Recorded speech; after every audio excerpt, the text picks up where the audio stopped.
Jack Rankin. The role of opposition is to scrutinise the government, but as a Member of Parliament I will always be willing to support changes in the law that my constituents have been calling for. And this legislation represents an opportunity to start rebuilding our water infrastructure and improve water security for future generations, and we need to get it right.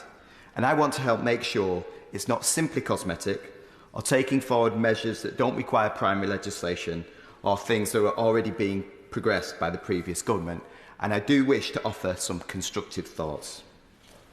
Like many members, I have local issues.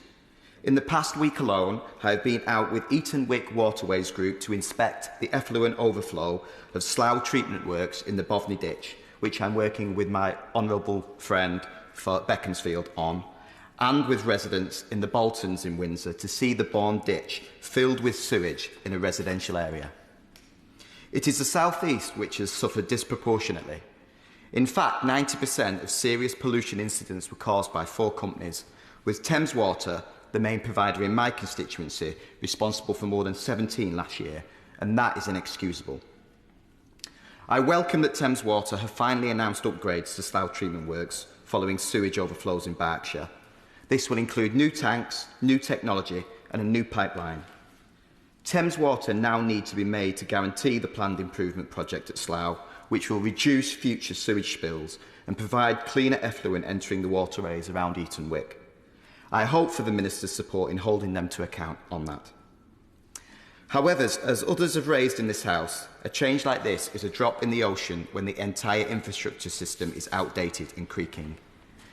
It needs long-term and sustained investment of tens of billions of pounds over decades, and we must face the reality that this will only come with increases to consumer bills.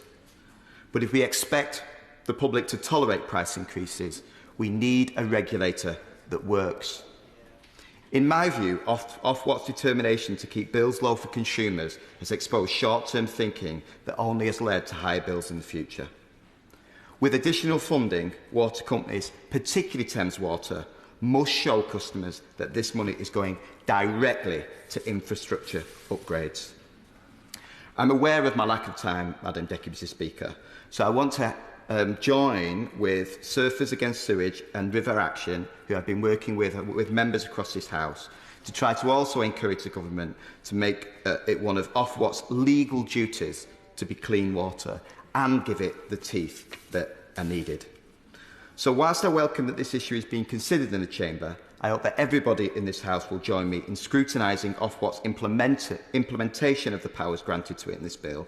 Hope the government will make clean water one of Ofwat's legal duties and look for Minister's support in holding Thames Water to account at Slough Treatment Works. Thank you very much.